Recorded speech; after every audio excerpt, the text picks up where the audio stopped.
What's up, guys? Welcome back to the channel. We're joined here today by Greyson.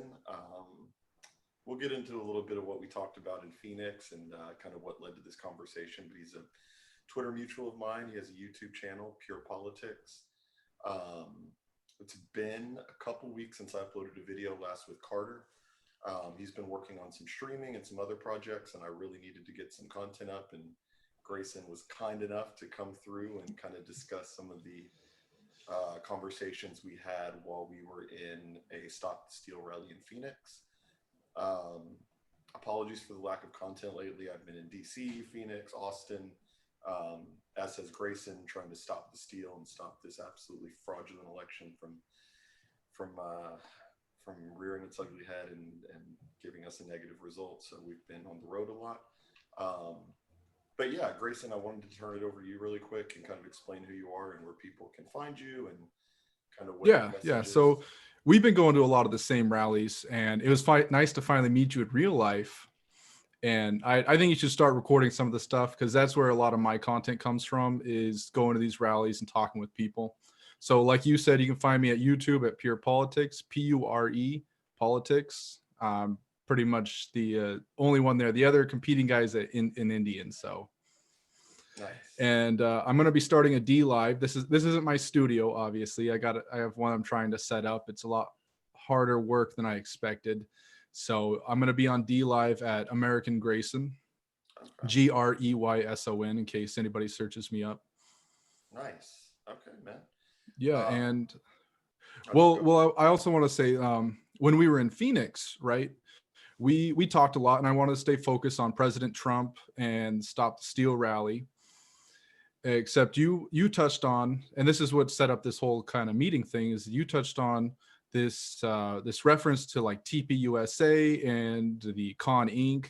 of how they don't recognize certain race realism, or it could even relate to immigration. But there's certain forces in this world that they just refuse to recognize, and I thought that was really interesting tidbit, kind of not appropriate for the rally at the time, because there's a lot of boomers there, and we're focusing on Trump, and we don't want to get sidetracked into certain conversations, but at a very deep base level of the ideology behind America First, and really you could probably say paleoconservatism is the recognition that race is real, it exists, and it has impacts on the world.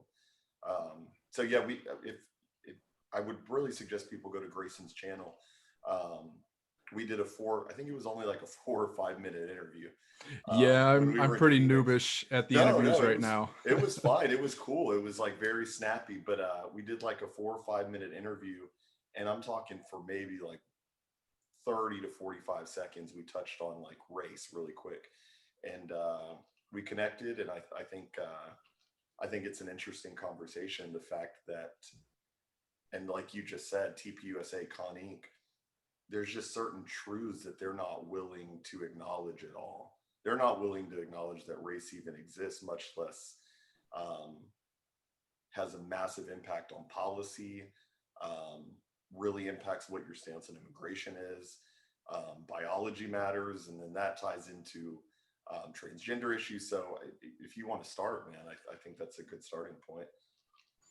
Well, I'm guessing you're half black. I know you're not full black. No, yeah, you're right. Dead on.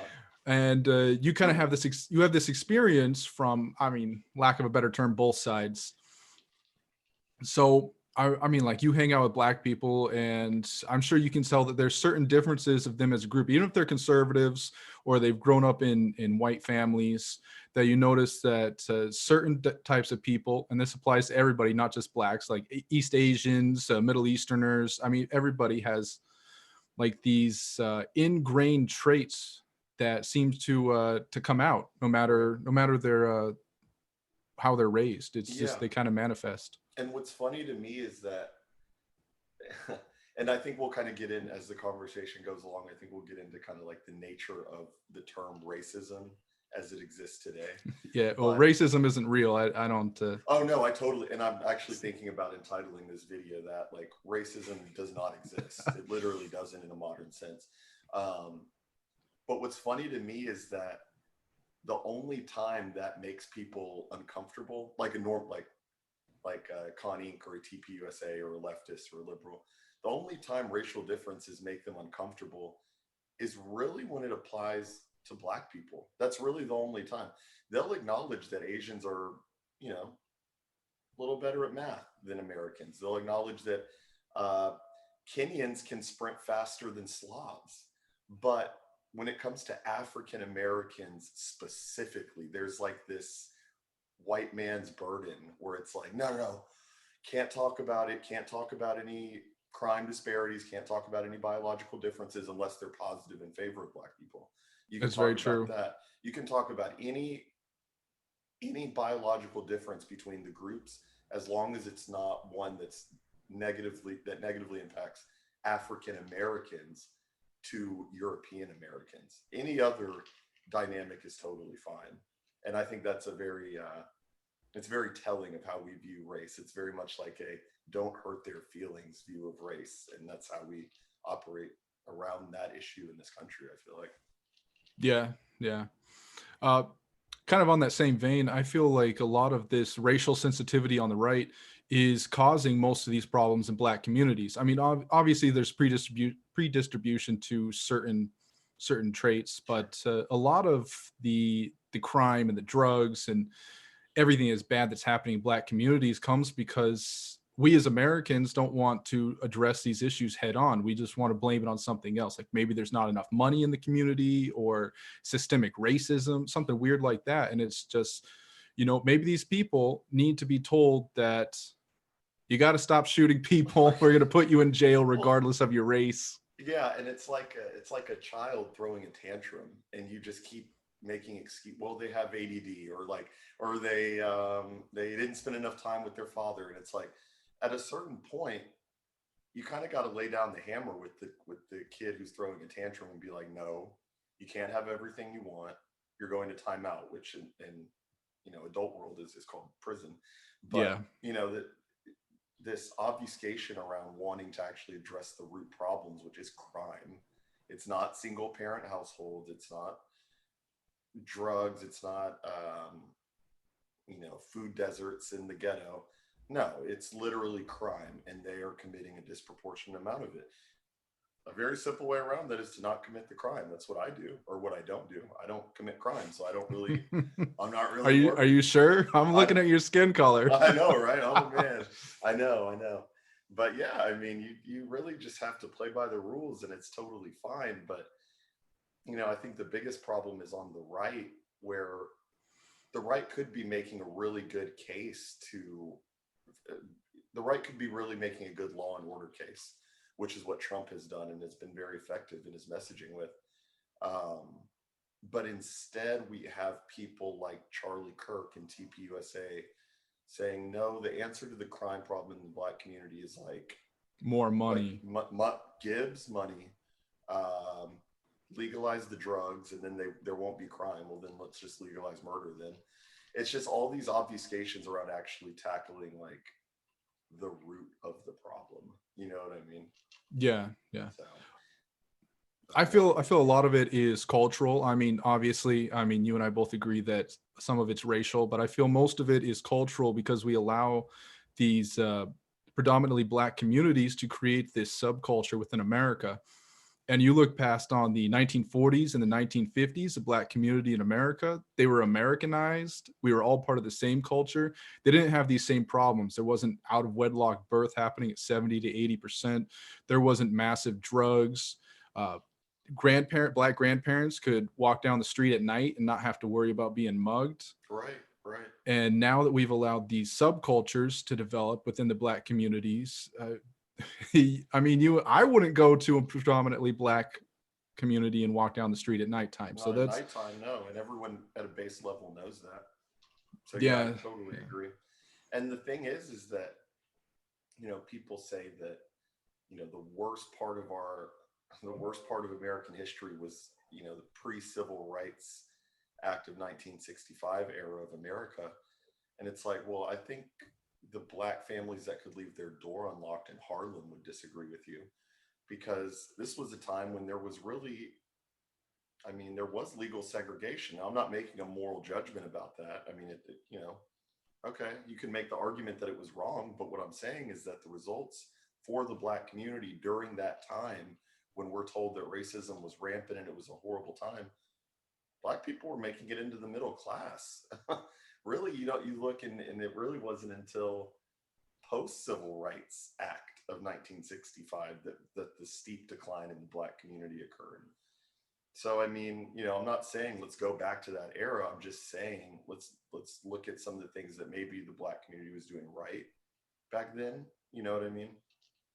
I'm going to name drop Thomas Sowell here. He talks a little bit about this in, I think it's Black Rednecks and White liberals and Black rednecks, or Black rednecks, white liberals. It's a great yeah. He talks about this a little bit of how in the past when he was growing up, there was this zero tolerance policy that him and his acquaintances and friends, if they wanted to speak Black or like that slang that they have now, that they would be punished, that they had to speak proper English, and they were held to the same standards as the white kids, is I think how he puts it. So it's not like they lowered their standards because people couldn't get it. It's that they were stricter on them. And the people who were there, the Black people who were there in Thomas Sowell's time, actually excelled. Yeah, no, that's totally true. And there was like a self-policing in the Black community back then, and not like a um, always assuming that, like, okay, so for example, back then you had that kind of self-policing where it was like, you need to be speaking proper, you need to get a job, whatever. Nowadays, really what I hear is anytime someone in the Black community does something wrong, the immediate reflexive response is to say, now, why did the police have to pull him over in the first place? Or why did they have to shoot? There's never that the self-reflection doesn't happen anymore. And say, well, what, why was he selling drugs in the first place? The reflexive response now is, why did the system wrong him? And it's like, Yeah. you know what I mean? Like that self-responsibility, it was there at one point. It's not that it can't exist, it's just absent now. And that's really one of the biggest things that I see today, to be honest, and within the Black community at least, and increasingly minority communities that are coming here in mass and are learning from the modern Black community to have that victim mentality. You see it with Asians now too. It's very interesting. The people of color Yeah, definition that they have now, which groups them all together and says, okay, now everything bad that happens to you is because of racism. Yes, exactly. Yeah, the POC coalition is it's one big, it's not my fault that I did this or that I'm in this position. It's the system's fault. It's systemic racism. And I think it's really tough to break out of that given how incentivized it is now to have that worldview. You know what I mean? Yeah, I really feel like I'm gonna go on the PLC thing. I really feel like the invention of people of color, because it seems like a really recent thing. I didn't hear about this when I was a kid. Everybody was still their own separate ethnic group. But this invention of the POC is to keep new immigrants or non-whites from assimilating into America. It really seems to supposed to create these divisions and these subcultures and these sub ghettos where they isolate themselves. Right. And it's a it's used as an anti-white like hammer now, that POC term, because it's really what it's doing is it's coalescing everyone who's not white. And I'm not over here trying to be advocate for the white guy. I'm just literally an outside observer looking down, kind of like, this is what I see happening right now. It seems like POC is just the new anti-white term, really, because POC never means anything in the opposite direction. It always means affirming leftist causes. So, even that term is just a way to coalesce minority groups together, ostensibly, because notoriously black people and Hispanic people hate each other, like in urban areas, like they literally just hate each other. And that term POC is meant to make white liberals feel like there's some kind of unity in the diversity of this melting pot thing. There's not. It's just a term that the New York Times uses to make people feel good. But white liberals would never know that. They don't live in They don't live in those areas. How would they ever know that Mexicans and blacks hate each other? Yeah, very true. They think because AOC trots out the POC line that there's some kind of unity between Puerto Ricans and some guy from the southeast side of Atlanta. Like, it doesn't make any sense. You know what I mean? It's just one of those terms that's put out there to appease the powers that be and white liberals for the most part. So I don't know what you think about that. No, that's pretty spot on. If you look at a lot of neighborhoods with a lot of poverty, they have gang problems, and gangs often create themselves along racial lines. Yeah. I mean, it's not 100%. Obviously, there's exceptions, but the main rule is like blacks team up with blacks, and Latinos team up with Latinos, and Asians with Asians. And I think whites have a lot more dispersion, but Right. yeah, whites even kind of have the same, like, teaming up in poverty-stricken areas. Yeah, that's a good point. Like Appalachia is a good example. Yeah, I mean, there is a lot of that white people will team up in situations like that, but it's so disincentivized for white people to ever have some kind of like, Yeah, oh, hey, it's I'm much white. less likely. Yeah. Like but it's not even that it's not likely. It's probably there at a deep level, but it's so like shunned at this point in 2020 that it's like, if you even talk about that, you are done. You want solidarity, but then BLM can like kneel. You know what I mean? Like, every other group is allowed solidarity. Oh yeah, yeah. Like in universities, you can have black clubs, and you can have all sorts of racial affirmative action going on, and in the media, you can have these different groups, and even the Black Congressional Caucus. Right. But the minute that any sort of white shows solidarity, like you want to have a white club on campus, it's white supremacism, and they want to kick out all of the non-whites, and that's just not the way it is. Right. And I think a funny byproduct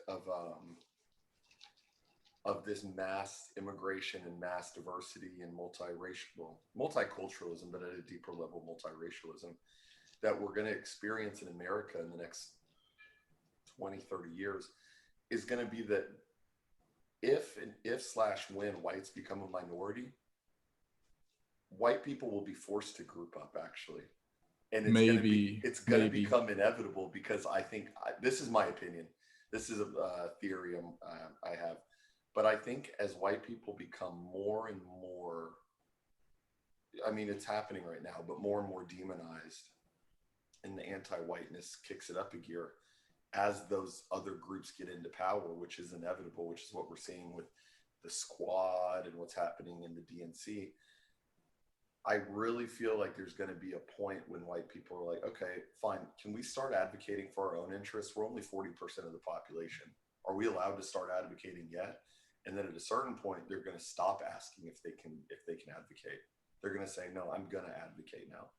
And I think you're already starting to see that with the America First movement, frankly,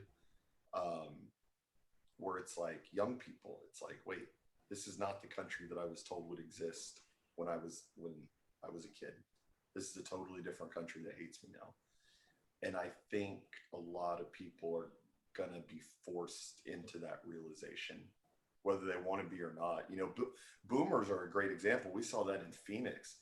The boomers are like awakened now. Oh yeah, they are waking up. The yes. Boomers know the score now. They see what can happen. And I think once you get young people on that same track who are completely politically online savvy, they're going to start to mobilize. And I don't mean that like in a violent way. I mean like they're going to start to politically mobilize and advocate for their interests. So I think I see your point. You're saying, I don't know, but it's going to be an interesting situation when white people become a minority, because I don't see young white people just being like, oh, okay, let me give up my house. Okay, BLM, you can have my living room. I mean, some of them will. If you look at the, Generation Zoomer, that they are the most polarized in history. Like, a lot of news articles saying they're they're the most conservative since World War II, but on the other end of the spectrum, they're also the most liberal since ever. So it's like the boomers, they kind of have this middle ground where they can agree on things. And then as time goes on, it splits and you have the leftist zoomers and the rightist zoomers, and they're just really far apart politically. Right. Yeah, I mean, social media is a huge reason behind that, but it's really, I feel bad for those Zoomers that are on the left, like the white Zoomers that are on the left, because Yeah. it's because it, Trannies, dyed I hair. mean, I mean, they're, yeah, the whole circus, you know what I mean? And really they're there because they want acceptance. Like they don't want to be kicked out of their social group for being like, wait, don't don't those other people commit a little bit more crime than this? They have to find like mental gymnastics to stay in their friend group. And it's actually pretty sad that there's a whole generation of young people that's been brainwashed to like literally hate their ancestors. And you see it every year with whenever there's a holiday like Thanksgiving tweets and Christmas tweets from leftists saying, argue with your racist aunt, and argue with your uncle who watches Tucker Carlson, and tell them that you're done coming to family events if they keep it up. And it's like, man, you bought well, a hook, line, and sinker, man. Like, yeah, a real interesting thing about a lot of those individuals is they've already destroyed their family relationships, and they feel like somehow giving this advice to other people who haven't is good. So they're just kind of like speaking out into the ether almost at this point. Because yeah, I mean, it's a cliche, but misery does love company, and that's what a leftist is. It's a miserable person who wants to make you as unhappy as they are. You know, they want I you get to that have. vibe. Yes, I 100% agree. I mean, when we were, I mean, I'm sure at the rallies you've been to, when I was in Phoenix, I didn't see any sad people there. I saw enthusiastic young people who care Yeah, about the country and love their families, and they love their mom and their dad and their kids and their sisters and their brothers. The leftists can't say that. They like literally hate themselves every time they look in the mirror. They hate their family because they represent the ultimate form of evil, which in 2020 is racism. And yeah, they're just like the worst people. So why would they ever want to be, why would they ever want to associate with them? So I think that's actually an interesting tie-in. We were going to talk about what'll be some variation of the title of this video. Can you break that down for me? Why do you think racism doesn't exist? oh, today it's a demagoguery term used to demonize people that others politically disagree with or philosophically disagree with. You see it everywhere. People just throwing out you're a racist if you disagree with something, and nobody dropped the N bomb. Nobody's saying put Asians in internment camps. I mean, nobody's saying racist things. It's just that, oh, I disagree with this opinion that's been stated, and this other person got angry and called me a racist. Right. So, I mean, and another thing on Twitter. So I saw this really funny thing on Twitter where racists today are the most inclusive group because it doesn't matter what race you are as long as you're racist and you can join them. And I thought that was pretty funny because, I mean, you look at America First, right? Yeah. You were saying a lot of it is pro-white. I mean, yeah, some parts of it is pro-white. And that's fine. But you look at America First, and we have all sorts of people in there. We have like Asians. I mean, you're half black. I've met full black America Firsters. Mm-hmm. I've met dreamers. You know, they don't have their full citizenship yet, and they're part of America First, the movement. It's just I meet every single type of American in America First. So Well, I don't think racism exists. and I think what's funny about that point is that what I've been, and this was one of the first like semi-viral moments I had, was I was debating Owen Schroyer at CPAC in February of 2020 about Oh race. yeah, I was there. Yeah. Oh, you were okay. You were at the. I oh, what? I was kind of drunk, so I'd like to forget some of the things I said. I understand. It's okay, but I did not know you were there. That's very funny, actually. I didn't know you were there, but I was debating Owen Schroyer at that thing about race, and I was asking him like more or less like, what's the point of tens and how much money did the GOP spend on Brexit? I think it came out to like $30 or $50 million. that they spent on Black community outreach, rolling out the red carpet, to only shift the vote about 4 or 5%. And I asked Owen, I was like, at what point is it not feasible to try to reach out to certain groups anymore when you're not getting any return on investment at all? And his argument was like, well, if we just get out in the streets and, I love what Scott Pressler is doing. You know, Scott Pressler, the guy. Yeah, I know him. He goes to Democratic cities and cleans up their trash. I mean, good on him, right? No, that's a perfectly fine moral action to do in and of itself. But as a political action, it's totally inefficient. That's not going to change any votes. I told Owen the day after Scott did that, the Baltimore Sun ran an article saying white supremacists descend upon Baltimore to help ostensibly appear to help the city. That's literally an article that the Baltimore Sun ran. And my argument was, as a movement, wouldn't we be better suited to just stick to the messaging, social conservatism, Christianity, immigration moratorium, economic populism, and let whoever comes to the party come to the party, and don't do these stupid outreach things and what are we gonna do? A Black America First event? Like, no, like it's counterproductive. Stick to the messaging. And I think a lot of people miss that. And I think that's why the most based people the most based minorities you get, that they end up coming to America First because they understand the messaging at a deeper level and aren't just seeking clout for being Black or Hispanic or anything like that. You know, that makes sense. I could have already gone to TPUSA and done a thing, and I'm the Black guy who, no, because it's inauthentic and you're pandering to me, actually. And by their own definition, that's racism. Not mine. I don't believe in racism, but by their definition, that's racism. If they're pandering, isn't that racist?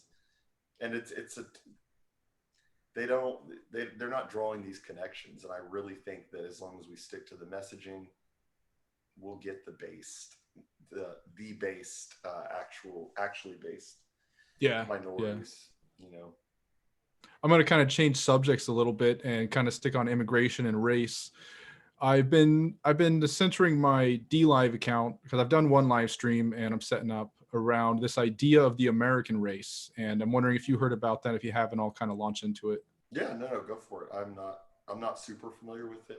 I think I've heard it mentioned before, but I'd like a better explanation. So it's a very real concept. It's been talked about by the founding fathers. It was in America's first bestseller, Letters from an American Farmer, in 1782, where this guy Hector, he's an immigrant to America, and he's talking about how there's this new American race being formed from these European colonists that are coming over. And this is 8 years before the U.S. Constitution was ratified, 1790. So 1782, this book comes out, and he says, we have these Irish coming over, and we have French and German and Dutch and all these different Western Europeans, because that's the majority of them. And he said they're intermarrying with each other, and they're creating this new American race, free of their old European prejudices, because they all have the European rivalries going on. Yeah. So he writes about this, and it becomes a bestseller. And then 8 years later, in 1790, the founding fathers recognized the American race as a real thing when they passed the U.S. Constitution, and they put it in there with the white Americans who can become citizens. That was that little thing in there. The American race is a white race from these Europeans that are coming over. So they codified it into law. And over time, obviously, the American race has evolved to include more people. But ultimately, what the founding fathers saw was that demography is destiny. So the demographics that we need to have, and this was recognized in 1924, we need to have an 85 to 90% ethnic hegemony of some type, preferably white, because that's who is the majority. European, really. I mean, European was eliminated in 1782 with this invention of the American race. So it's kind of like we get rid of the old prejudices, and this is where Americans. The white race comes from, which is the American race, because they don't want to have the squabbling European rivalries going on in America. Right. So 1924, Calvin Coolidge, they kind of reaffirmed this, and there's stuff that goes on between there that that happens, like the Chinese Exclusion Act, and 1886 after the Civil War, recognizing Black Americans as citizens, and little stuff. But they say in 1924 we need to have this ethnic hegemony, 90% preferably, where we can have 10% of the rest of the world, the best and the brightest, and they can come in and they can absorb into us. That's what assimilation is. Right. And by having this 85 to 90%, we set up a little bit of a buffer so these ghettos don't start being created, that we don't have these subcultures being made in America. And that worked for a long time. I more or less agree with that. It's tough to make an argument against that, because the thing with assimilation is that, and this isn't a groundbreaking point, but what's the incentive for someone to assimilate into American culture if they move into a neighborhood that looks just like their old country? Like, there's no point. And I think this almost deserves a separate video on its own, but the Black question is, like, it's interesting to me. Of course it is, but like, because you have a population that was brought here, and I think there are interesting conversations to be had. Let's ignore that aspect, because that's kind of built into the fact. I think, not that I'm a huge Ann Coulter fan anymore, but she's talked about that a lot. Like, that's kind of already built into the fabric. And then after that, you're playing the game of like, okay, who else do we have to let in here? Like, and I just don't see a good argument for opening the floodgates. I mean, maybe, yeah, and you're right. Maybe the best and the brightest, like we're talking about that residual 10 to 15%. But past that, I really don't see an argument for just being like, we owe it to Guatemala to let in their poor. Like, there's no logical we're not getting the best and the brightest, and we're letting in refugees, or economic refugees, which is a majority of them now. Right. They're coming here for the services that our ancestors built. They're coming here for free school, free education, free healthcare. They just kind of want to suck off of everything and not build up this country. Right. And the left will sit there and say, well, no, I don't even know what their argument is in 2020. What are they saying? That, oh no, actually they are helpful. Oh no. Who's going to pick your fruit? Well, even the right, they pay taxes. Yeah, I know. And that's kind of the good point. That's kind of the black pill, is like our side, ostensibly the right, which we have a new faction in the right, which is a good thing. Yeah. But the establishment right, they're neoliberals just like the establishment left. So it's like, who's actually fighting for frankly, the heritage of America, the foundation of America? It's America first. That's really the only people that are doing anything to try to stand up for the heritage of this nation. And I don't know. I get not a lot, but some flack for this, being half black. And they're like, oh, well, you're advocating for your own oppression in the country. No. Frankly, as long as the structures in America stay intact, that's beneficial to me. Really. What I'm saying is that black people, African Americans, benefit from the structures that were built by the ancestors of the founders of the country. And I have no interest in tearing down the structures and the foundations of this country. Well, America's built in such a way that Ronald Reagan, he was right. I disagree with a lot with Ronald Reagan said, but he's right that anybody who comes here to America, if they're smart and they work hard, they will succeed because of the structures that we've created. Yes, exactly. And it's like, is he literally correct? Yes, they will succeed. Now, do I necessarily want every person do I necessarily want them here in the first place? No, because for every, that could be said about a Chinese immigrant who takes the job of a college graduate and undercuts our wages. So yeah, they will be successful. Now, that's why I think it's important that as America first, we're like immigration restrictionists. Because, definitely. We can worship the line on the graph all day, but what does that mean if millennials aren't having kids or getting married because of crushing debt? It's like, well, then you just kind of defeated the entire purpose right there. So Yeah, and I think that that's an interesting point too. He's right. I disagree with the means of how it's implemented, but he's right in the sense that if you come here and work hard, regardless of your skin color, you will succeed. And that completely tears down any argument of systemic racism that the left tries to throw at us.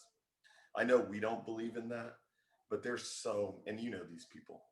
Yeah. There's so many people that are that like there's gravity, there's the law of thermodynamics, and there's systemic racism. It's like those are like it's just built-in true. And I think anyone who's being honest knows that that's not true. Yeah, You especially know? in today's modern America, it's the exact opposite way. I mean, you being half black puts you at an advantage because of all these liberals that are in power right now. They're like, we need to give this guy some freebies and a step up. No, and you're exactly right. And it's kind of like a moral conundrum for me because like I benefit from a lot of these things, but that's why I find it like a moral imperative for me to speak out against this system. It's like it's actually really not fair to a lot of people. And I'm not saying I'm going to quit my job and give it up to a white person. I'm just saying that Well, like I we got to make you uncomfortable. You got to you step out of gotta your place of comfort. yeah, yeah. The same argument the left would use on you, you're Yeah. going to use against me. But it's like it's so goofy to me because it's like I was having this conversation with the coworker who's like-minded with me today, who follows me on Twitter and Instagram, but they're based and they love my content. And I was like, really think about where we are in 2020. We have an entire group of the elite screaming at the top of their lungs that the biggest problem in America is white privilege, right? But me being half black and being on the right, being a paleocon and being an America firster, me being half black and espousing these ideas all across social media is actually protecting me from losing my job. I already know that if I were just a straight white guy, I'd be fired already. Someone would have found my post, they would have contacted my employer, someone from work would have said, "Oh, this is disgusting what this guy's posting." But I feel like I have free reign to post what I want within reason. So doesn't that disprove the left's entire worldview that like I'm oppressed? It's like, oh well, you're light skinned actually, so you're not in danger. Well, it's like I thought they just hated I thought the powers that be hated everyone with just a slightly Well, darker the tint the than the left's not known for their consistency or intelligence. no, I know. It's just being being smart and just kind of analyzing the world, and it makes you frustrated that more people don't that more people haven't woken up to these obvious truths. Oh And yeah. it's frustrating, but yeah, I mean it's like yeah, I'm you know I should be Yeah. I should be deathly according to the left I should be deathly afraid every day when I walk out of the house. Yeah, the white police are going to And murder I'm you. just like not like I'm like yes police when I see police, you know. Yeah, a lot of police are on walking on eggshells these days, and it kind of sucks because a lot of the majority of the crime is by young black males. Don't Yeah, let's not beat around the bush with that. I mean, all races commit crime, but young black males at an extremely high, disproportionate rate. And the police, we can see it in the murder rates. A couple charts are coming out now. Is that since the police have had this whole BLM, the police are terrorist thing going on, they've stepped back from policing black communities, and the crime rate and the murders have gone off the charts this year. yeah. And I saw a pretty interesting tweet the other day. It said something to the effect of like not to call the left the real racist, but it is so irresponsible of the left to advocate for the abolition of police when over 60% of black communities have no interest in abolishing it.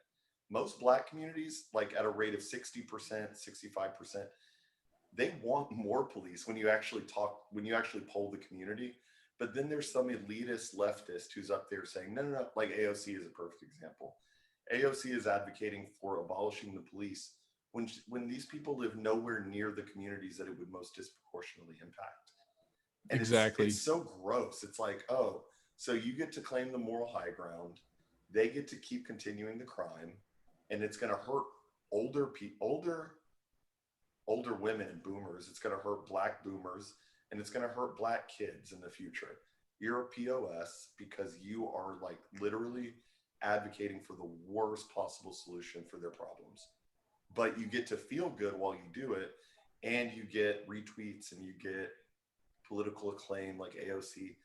It's pretty disgusting, honestly. It's like, it's very immoral what they're doing. It's gross. Yeah, it's extremely destructive to these communities too. And back on the Thomas Sowell thing from way earlier, it's Black communities benefit when treated equally with everybody else. When they get all these special privileges and this money, they fail. I mean, you can't give somebody who has a predisposition to certain behaviors and then give them a whole bunch of money and expect them to succeed. You need to give them the tools and the education first before you give them all these opportunities and money. Yeah, I don't know if you've heard of them, John McWhorter and Glenn Lowry. No, I haven't heard of them. Two guys. They do a lot of good work. They're two They're two Black Ivy League professors. Glenn teaches at Brown University and John teaches at Columbia. And they've talked a lot about this, that the problem with the 1965, with the Great Society Act, was that it completely infantilized the Black community. It made them like babies, to where they didn't have any ownership in the community. Everything that they got from public housing to free education to government subsidies to affirmative action, it was all saying like, okay, we know you can't do it, so we're going to give you some breadcrumbs here. That completely destroys a community, any community. That makes you feel like you're not a part of it. And that's, I'm not one of these people who's like, the Dems are the real racists, because like, I think that's a stupid argument. I'm just saying that anytime you just feed people resources and they don't have to work for them, they're going to feel, even if they're not conscious that they're feeling like this, then they just won't care about the society because they didn't put anything into it. There's a reason that a Black owned business that's been, not to dox, but my dad's side of the family, they're small business owners in Southern California since 1946. One business passed down generation to generation. That's very cool, by the way. Why would they care about that business if it had just been dropped on their lap by the government? It wouldn't matter. It would just be like, this is a government building. I don't care. Burn it down, loot it, rob it. No, we care about it because it's been in our family since 46. So it's like, you're not actually helping. And I know that's not a new argument, but it's like, I don't know what leftist is watching this that needs to hear this, but you're not helping by advocating for handouts. It's pretty disgusting. Yeah, that makes a lot of sense. If you go into Black communities, Black neighborhoods, they're all run down. People don't take any pride in taking care of their stuff. And well, you can tell who's worked for their things. Like you're saying with your business, if you work to own your house, you take care of your house. I mean, stuff that you work for, that you put time and money and an investment into, doesn't matter the race of people, they're going to maintain it a lot better than if it's just given to them, exactly like you were saying. Yeah, and there's really no incentive for the Black community to have any ownership, because everything at this point has been gifted. Yeah, have you ever been on to grants.gov? Grants.gov, no. Yeah, government grants, they give out free money to people for random stuff, like you want to do science or whatever. Okay. Well, I bring it up because grants.gov has a whole lot of, obviously they have regular grants available, but they also have a lot of stuff that depends on race. And it really frustrated me when I'm looking through these, because it's like, number one, I mean, like they have women's own business grants if you want to get that. I'm like, I'm not a woman. Yeah. And then they got, if you're like this very vague, specific African country ethnicity grant, I'm like, why does it even matter? Why are we giving these like specific ethnicities free money from the government? Yeah, it's really, I mean, really what it boils down to is like, it's really white guilt. It's like white people feeling bad at the disparities of the lack of achievement in many minority communities. It's like they have to explain it away, or they have to try to atone for that sin. And really, this was another point I wanted to touch on. We probably need to wrap up here soon. I think we've been going for like 50 minutes. You want to watch Nick Fuentes on America First. I gotta watch Nick. He's coming on soon. We're gonna plug him. Yeah, we gotta plug Nick. Yeah, plug Nick Fuentes. Tune into America First. DLive, Monday through Friday, 7 p.m. Central, baby. The funny thing about this is probably the last thing I'll say, but the funny thing about racism, and this is kind of what red pilled me as I just kind of like started thinking more and more about it.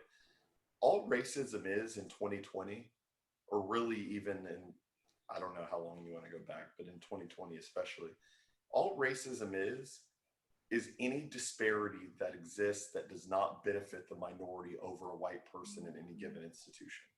So the way I looked at it was like, crime, for example, they'll call the prison system racist because more black people are in prison than white people.